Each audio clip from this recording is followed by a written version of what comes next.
Hey everybody, it is Brad, and welcome to another month of Tubi Tuesday.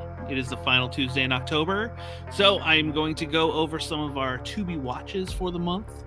And since it's October, it's Spooktober, it's Halloween, it's the fun Terror on Tubi, as they're hashtagging.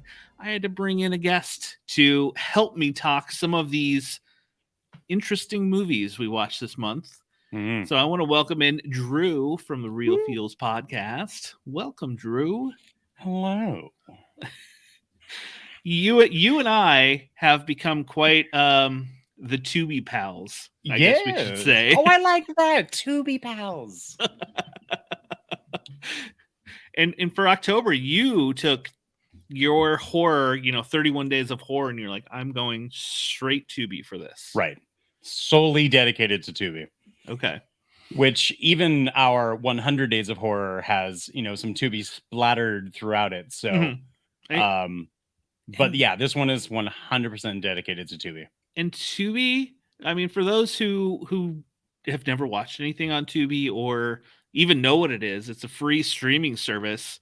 I mean, you get commercials in your films, but they have quite the selection of, full range from some pretty good stuff to they're scraping to get these things on there, I think. I would like to, see it as like an indie movie maker's treasure trove. There you go. And you can find some really good stuff. You can find some god-awful, pointless stuff. But as you said, even some well-known and very much well-liked and respected films are on there as well. And that is what we're here for. We're watching through a lot of this stuff to give you some of our highlights and our lowlights from this past month. And we're going to do a top 3 of each, give a few honorable mentions and anything as you've been surfing on there. You're like, you know what? I look forward to watching this, or holy cow, this is on here. People should see this as we go along. So for the month of October thus far, I know this is the last Tuesday in October, I have watched 24 movies on Tubi, all horror movies. I haven't watched anything else but. And I've seen some pretty good ones and some definitely not so good ones. What about you, Drew? So for the 31 Days of Horror Challenge, I, again, solely dedicated to Tubi, to the Terror on Tubi.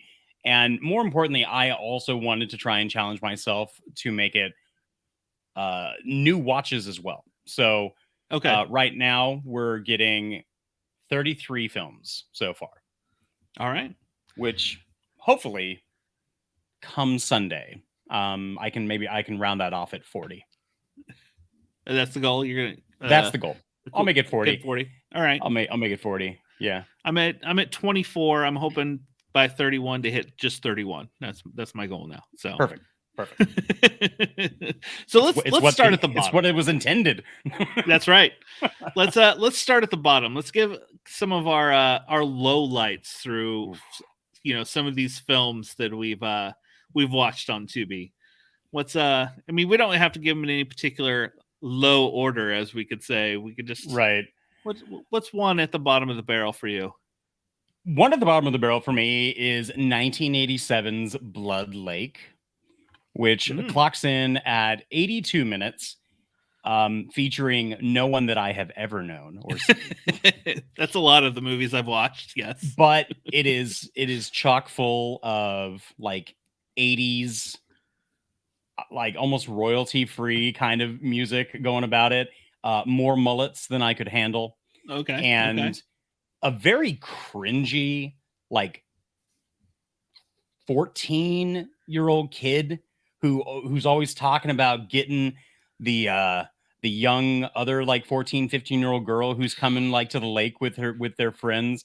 And he's just like, oh yeah, I'm going to get her in bed and I'm going to make her know what a woman's like. And I'm just thinking like, who the hell wrote this?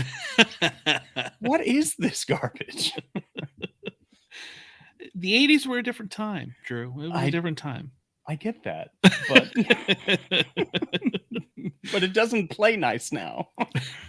Yeah, there are definitely some, especially some horror movies I've watched, older ones. I'm like, Mm, this didn't of age. It did course. not age well.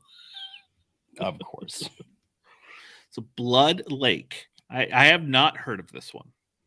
I want to say I saw it mentioned or featured on In Search of Darkness, but I don't want to be 100% about that. Okay. There's a lot on those two that were featured. I started a list and then went, there's so many, I can't keep up. Right. Well, I'm gonna have to watch it again, I guess.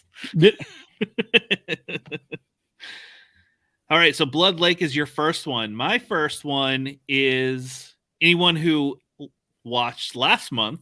I went through the Subspecies series on Tubi, and this month I started off with one called Vampire Journals, which is a kind of a side off story of it's in the same universe as Subspecies, and it follows vampire Ash, who is introduced in the either the third or fourth Subspecies movie. Okay. So, and it's kind of wants to be like an Interview with a Vampire type of film, but it fails miserably.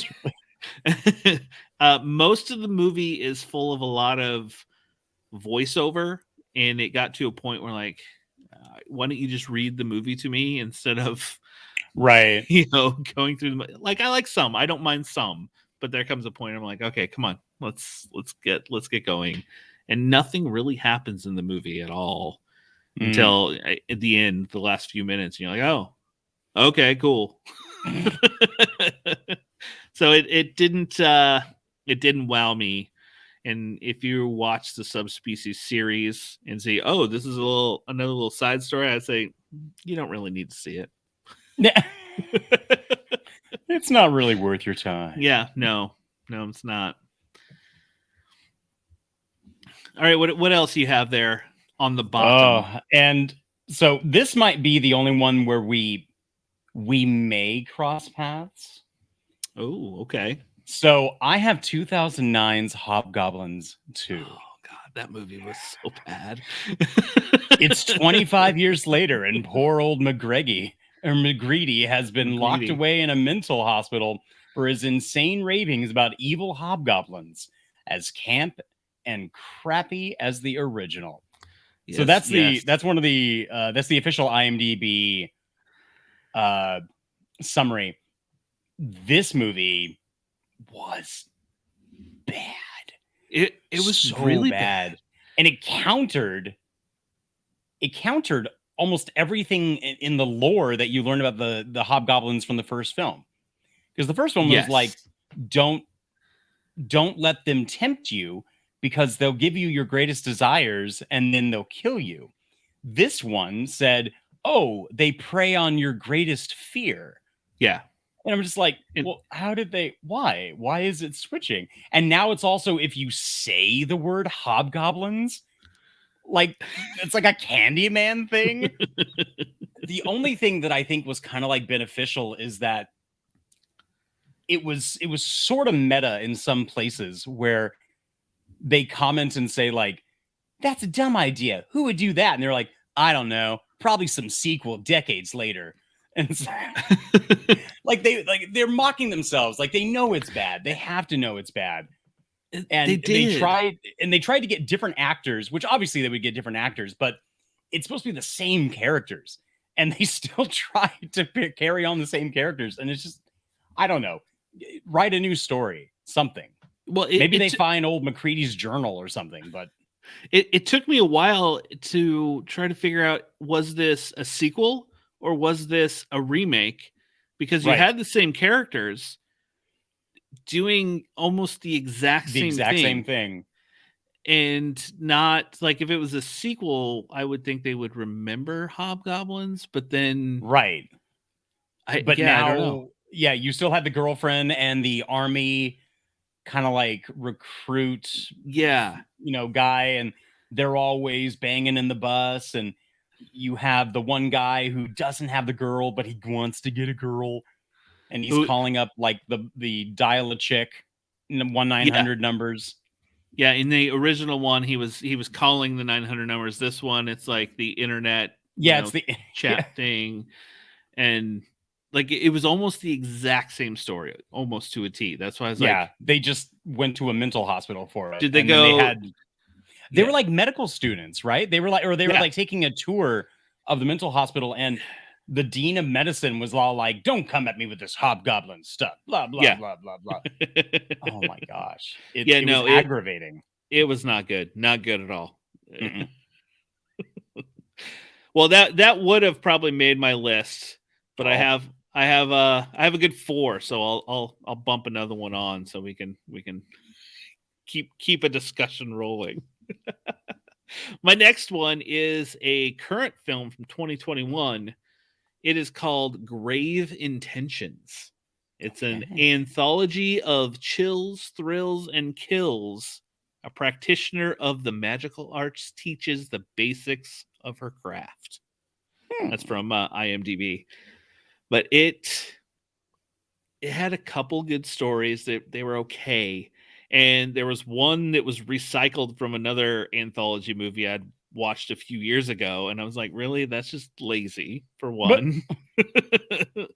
And then the in between, she was like a almost like kind of like a voodoo type stuff, and she was going through different things of like charms and potions to get people, and it was just it got to those, and I was like, this mm-hmm. is boring. Just get to the next story. And then as soon as I'm watching the one that I remember, I was like, I have seen this. I swear I have seen this. And I had to look it up, and it's a movie called Nightmare Radio that it's in from I think 2019. And I was like, oh, really? You've already used this. The people who made this were like, hey, let's see if we can get it in another movie, I guess. So was it the like exact same? It was the exact same one from That's another movie. so shady and cheap. Yeah. Mm-mm. And I was like, Poor form. yeah, it just wasn't good. I mean, anthology films are fun because to me, you just get to see a bunch of little short films and kind of how Right. they put it together.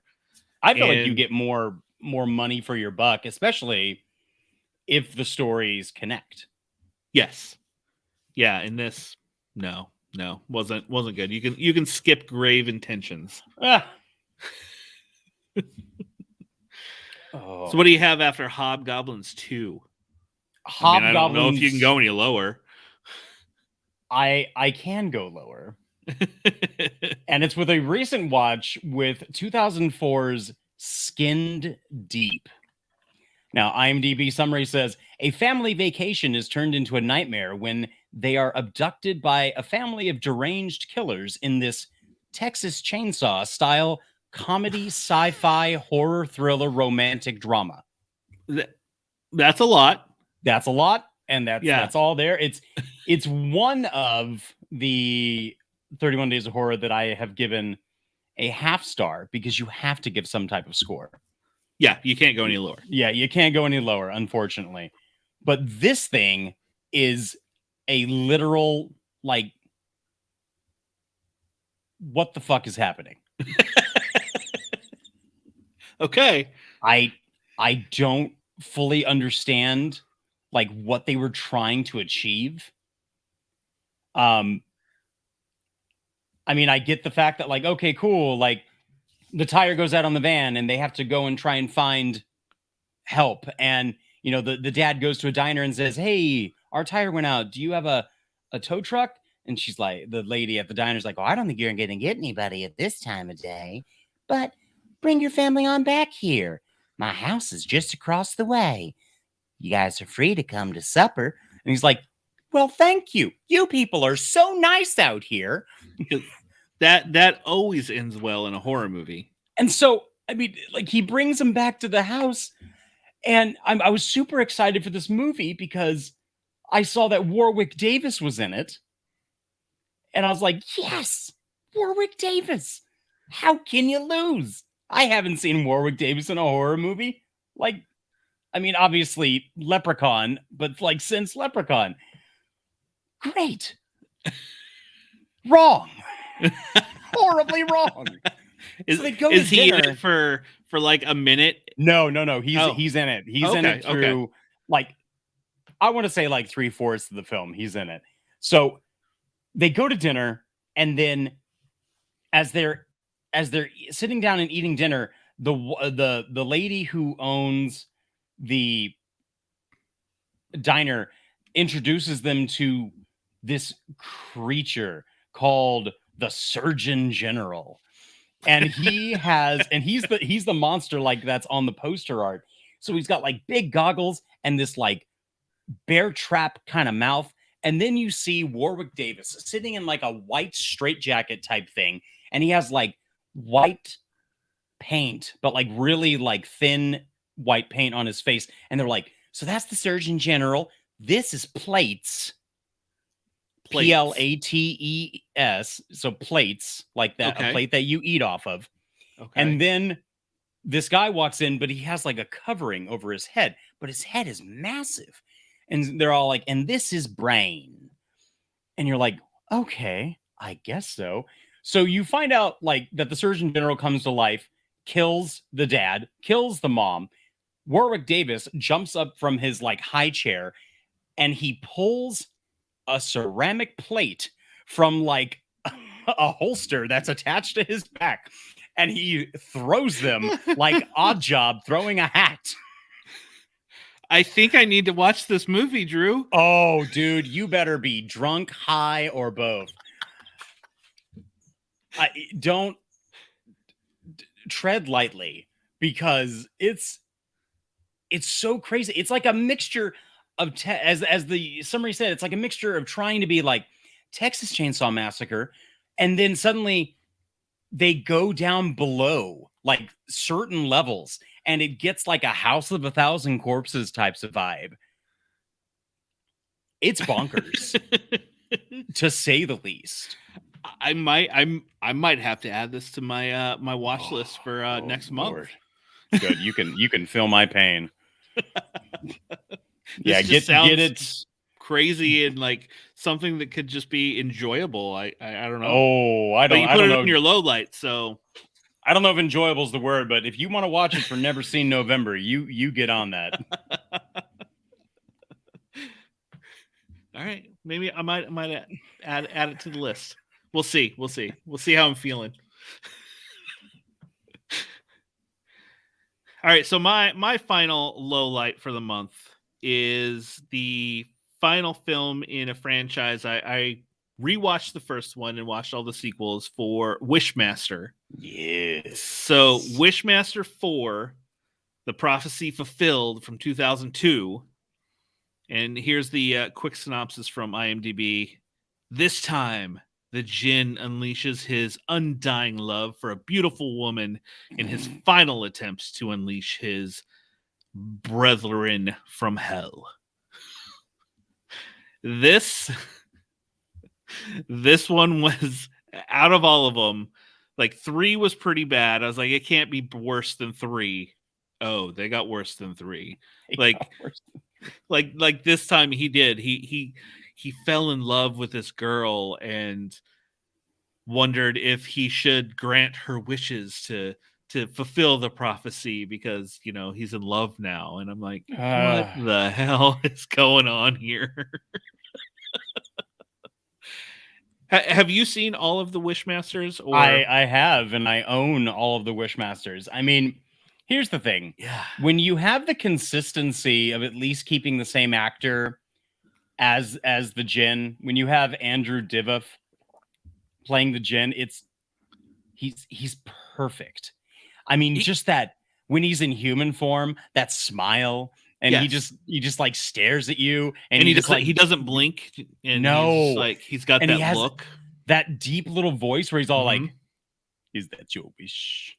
Do you want me to Yes. go?" In the first 2, like, I didn't enjoy the first one when I saw it in the theater originally back in 96 when it was released. Right. And this is the first time I have seen it since then. So on a rewatch, I was like, oh, I enjoyed this much more than that time.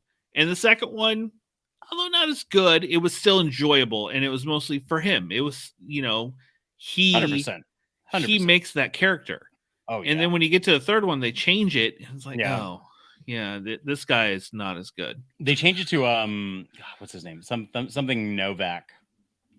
Yeah, and John Novak. he doesn't have like the menacing voice and look that you want him to have. So you're just like, oh, all right, cool. And then when you get to 4, you're just like, I'm done. Yeah, I mean, they're still good because it's still the Wishmaster franchise, but I mean, I don't know. It kind of it loses something. You know what I mean? All right.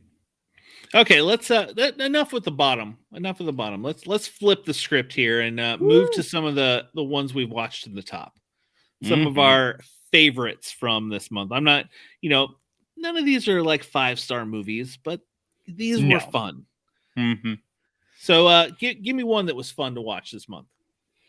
All right. So one that I was incredibly surprised by, and I had been warned that it was painful to get through, and essentially that it was like garbage and, just not good at all.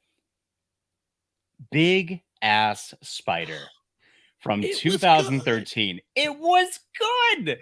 Yes. And again, it's not like an amazing film. It gets a 3. What did I give it? I gave it a 3. All right. And sorry, the animation, sure, kind of crappy for the spider. Oh, yeah. Who cares? Yeah. Don't care. But the relationship between Greg Grunberg and who was the security guard? Oh man, they were so good. That was my favorite part. Funny together because they were quick, witty off of each other. Back and forth. Lombardo, Boyer. They were so funny. It was the quick, witty back and forth.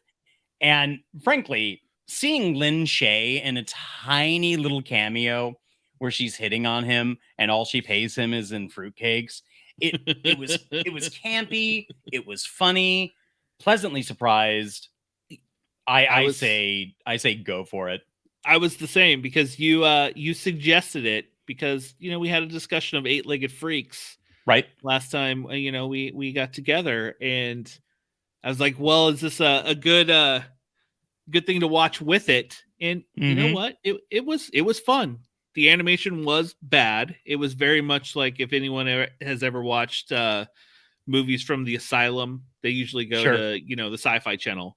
Yep. It's kind of that type of like effects, but the characters were quick-witted and it was and they're funny likable and just like yeah. I mean, from the same director, you had Lava Lantula, which I did check out, and as soon as I saw that in the first 2 minutes that it had Steve Guttenberg in it, sold. 100% sold. So does Lava Lantula, is it kind of on par with Big Ass Spider, or I don't know if it's directly on par. It's funny because Steve Guttenberg is great, and then no, I can't think of his name from Police Academy who did the sound effects. Oh, okay, I know who you're talking about, but I don't remember his name. So he's in it as well for like half a second. But I mean, it's still funny. It's not as, I don't think it's as good as Big Ass Spider, but it was still good. Just to sidestep that. Sidestep that question. All right, so my first one on my highlights, this was watched on accident, honestly, because Tubi had the movie listed wrong. I know what you're talking about. And it is from 2007. It's called Rogue. And the poster art was for the Megan Fox Rogue. So I thought I was watching her against a lion. And I wasn't. I was watching a movie about a crocodile. And it has Sam Worthington in it. And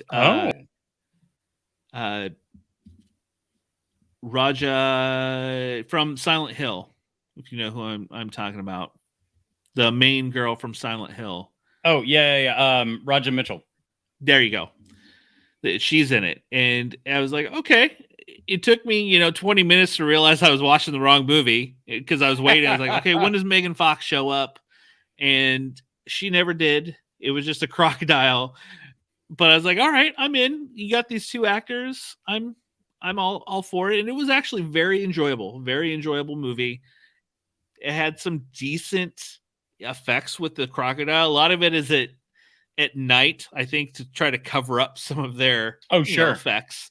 Sure. But it was a fun movie, and I was like, okay, I'm glad it was wrong. I still enjoyed it. Perfect. So if you come across the Megan Fox Rogue and you click on it, no, that's not what you're getting. Mm-hmm, mm-hmm. All right.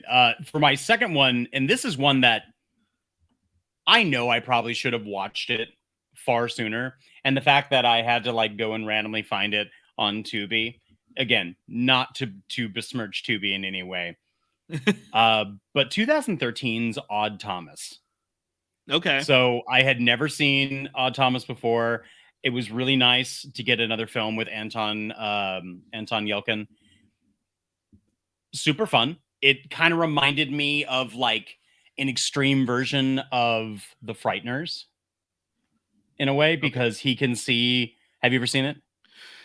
I want to say that I have, but if I have, I don't remember it. Like I know, like I know the cover and everything else, but I don't remember if I have. So the summary says, I might see dead people, but then by God, I do something about it. In a California desert town, a short order cook with clairvoyant abilities encounters a mysterious man with a link to dark and threatening forces. So I think if you took the seriousness of The Sixth Sense and the comedic stylings of The Frighteners and gave it a little bit of an edge, like just maybe like a bump of cocaine, Yep. like that's what this a little bump of cocaine. That's what this movie would be. And I was again, a lot of these are going to be for like the best ones. I was pleasantly surprised with not really expecting, anything that it's going to be great. Odd Thomas was fun. It was a lot of fun. I almost felt like with how much of a backstory that they gave you in the movie itself, like it could have, and I say this a lot about movies that I really enjoy because I just want to see more of them, but it could have been a fun miniseries. Okay. I know what you mean by that. Yeah. Because there are right. I mean, if he's things that I would love to see. Like, I would love to like visit these characters a little longer. Right. To, like, give it a and story. His whole thing is that like he's known as Odd Thomas, and he's going around town, and people know that he can see things, or at least he works with a detective, William Dafoe, that has this backstory of he can talk. He doesn't really talk to the dead because they don't really talk to him, but he knows how to feel and get the backstory of stuff, and that's how he like solves crimes for people who have died. And I was all like, let's go. This would have been great. I'll have to add that to the list because as I think of it, I'm like, maybe I haven't seen it, or if I have, it's been on. I've only seen pieces. All right, so my next on my list, I think it was one that you told me I should watch. It's from 2014. It's called Cooties. Yes, and it was fun.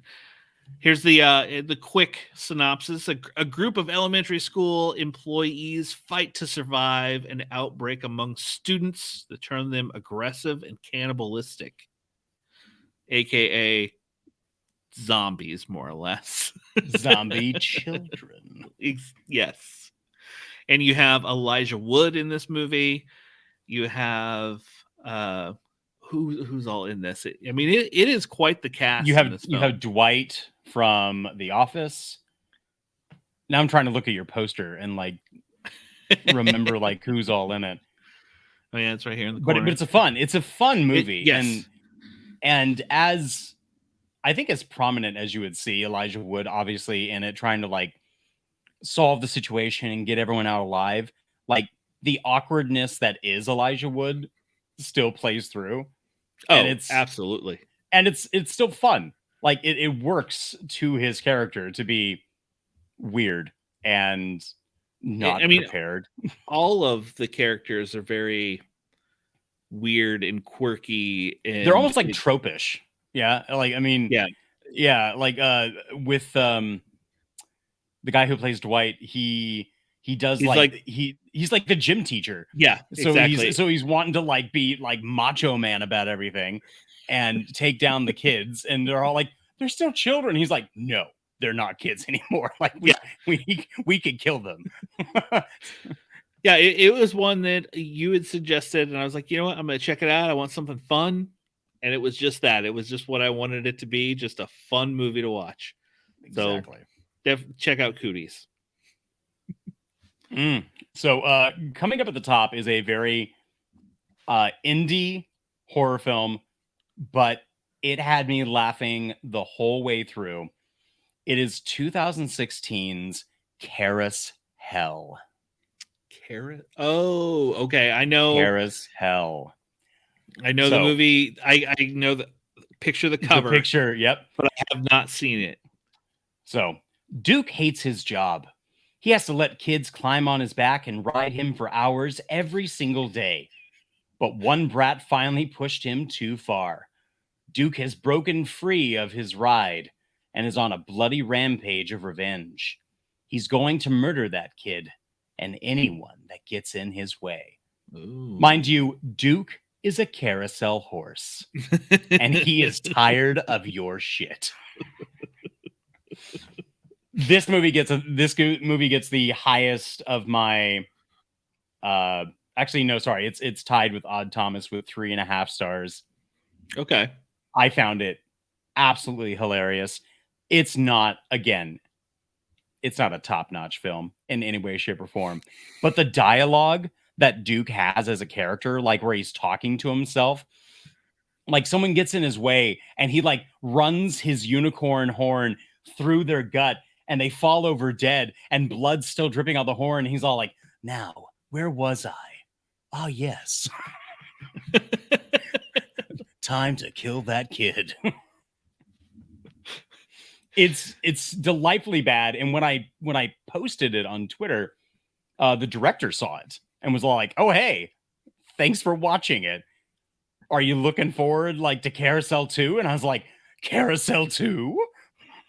What's this?" He's like, "Oh yeah.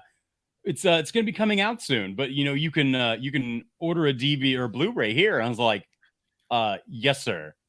Buying it right now." I'm very happy to support this man because if Carousel was that hilarious, I can only assume that Carousel 2 is going to be as good. All right, So I look convinced forward to me watching it.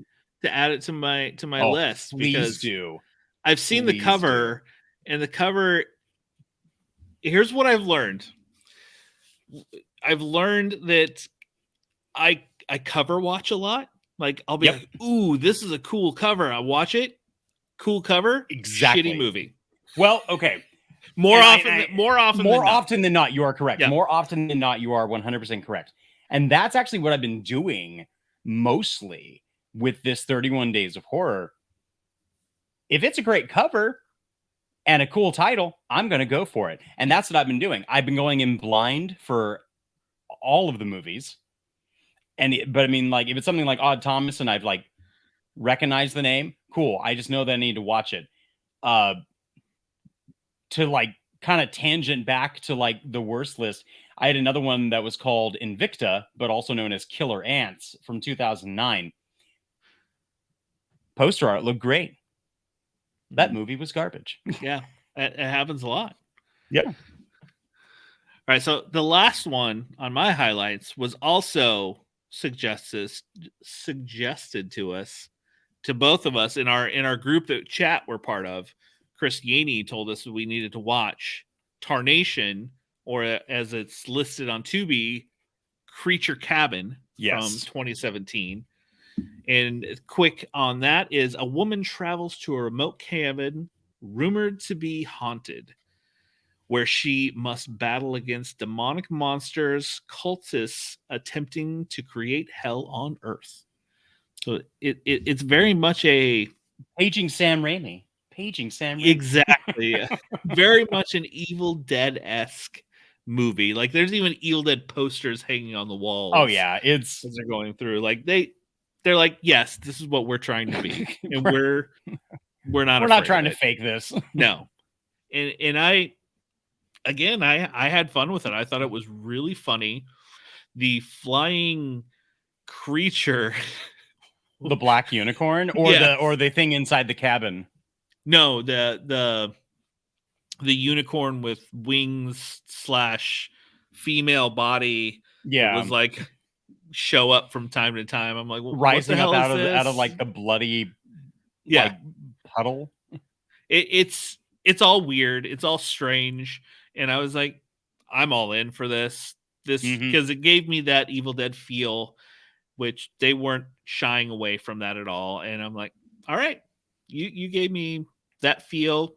I had fun.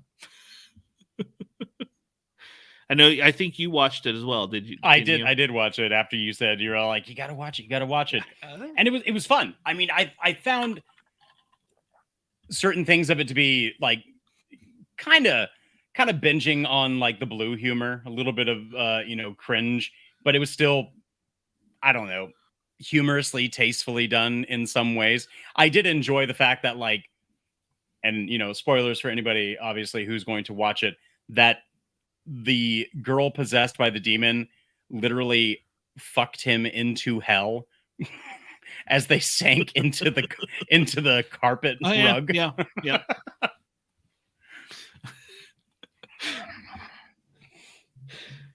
Well, there is some of our highlights and lowlights that we've watched on Tubi this month. Do you have any like a couple titles that they should just like check out, or anything that you've seen that you're like, oh, I'm gonna watch this, or I know this movie is good, people should check it out at all? I'll give some honorable mentions that I did Okay. watch that are part of my 31 Days of Horror. One that I had known about but not really seen, and one that was kind of told to me by our friend Patrick. Oh, it's not that good. But I checked out Microwave Massacre, Yeah, it's not and that good. I liked it. Another I one with a like very cool cover. yeah, very very cool cover. But I liked the husband. I liked the husband's lines the most. I think it wasn't even like the Okay. story. It was just him just being all like, I don't understand. She packs me these foods, but then she wants me to come home and eat what it is. Like, I mean, just his acting kind of made the movie for me. That's fair. And Okay. I think I was more watching it for him. Another is Ed and His Dead Mother. Interesting. And this is from 1993. And let me get the listing. So, all right, a family reunion with some minor complications. A mourning son makes a deal to reanimate his 1 year dead mother. However, things turn into an unexpected direction. So this is Steve Buscemi in 1993, and Okay. very very funny. His uncle, played by Ned Beatty, just makes it all the better. And Miriam Margolis plays the mom. It's incredibly funny. It's very clever. Super 90s, not overly violent in any way, but it's good shtick, is what I would say. Okay. All right. And finally, coming back to us from 1981 is Kung Fu Zombie.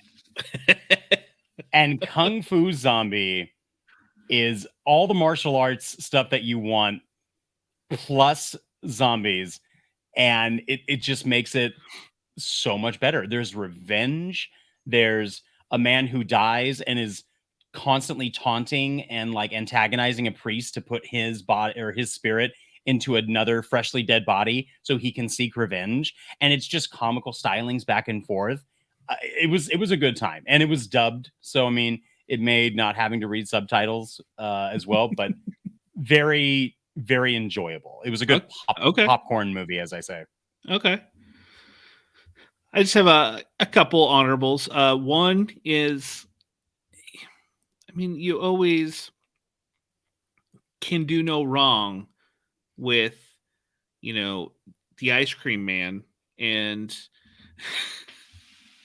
doing some Clint Howard. Clint Howard in a movie, Oh, no matter what movie it is, and when he shows up, you're like, you know what?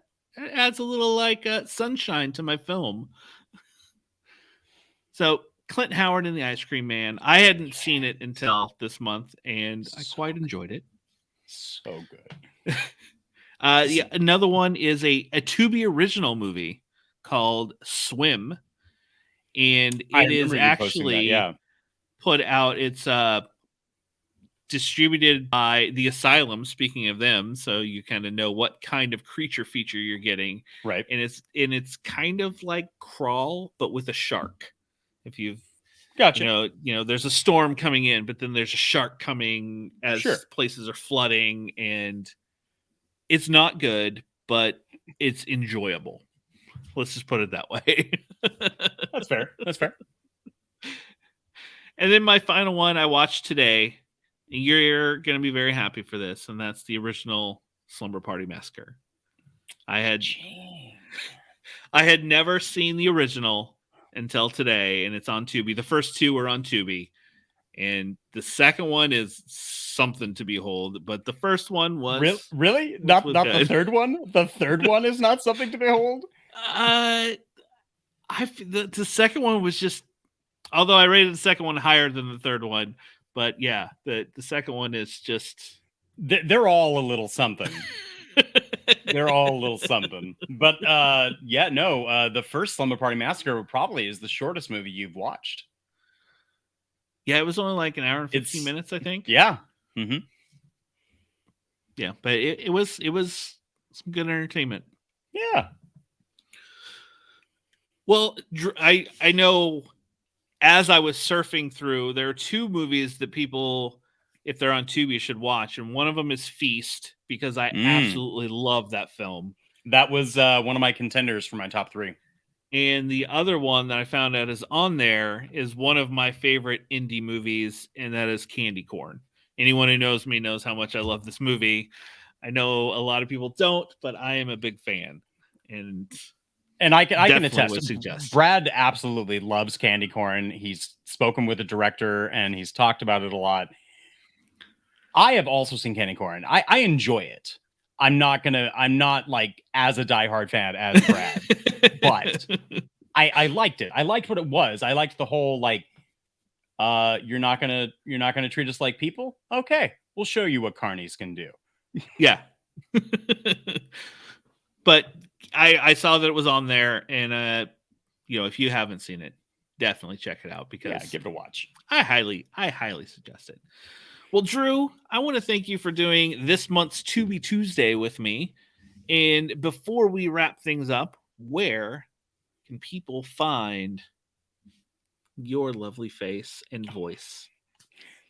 Well, considering this is a face for radio, you can find my voice mainly on the Real Feels Podcast. You can search Instagram, Facebook for the Real Feels Podcast. On Twitter, we are at Real Feels Pod, and bring you a new movie with a brand new movie genre every other Wednesday. And much like Brad has his Tubi Tuesday, I started up Needs to Be Seen. Yes. And that's Needs, and then Tubi, Tubi, and then Seen, Seen. And that's a podcast that I'm going to try and start up and do once a month about little hidden gems up on Tubi. And of course, work hand in hand with Brad for Tubi Tuesdays. So really, if you're going to get Brad, you're going to get me. And if you're going to get me, you're going to get Brad. That's right. Yes. So be prepared. Follow all of his Tubi stylings over at Needs to Be Seen. And I have moved everything Tubi Tuesday to its own account at Tubi Tuesday on Instagram and Twitter. So that's where I do all of that stuff. And of course, the Cinema Guys, which is myself, Justin, and the Cinemaiden. You can follow us at wearethecinemaguys.com. But thank you, Drew. Thank you so much for coming on with me. Of course. And my tagline I like to say since starting this is Tuesdays aren't just for tacos. So we'll see you next month.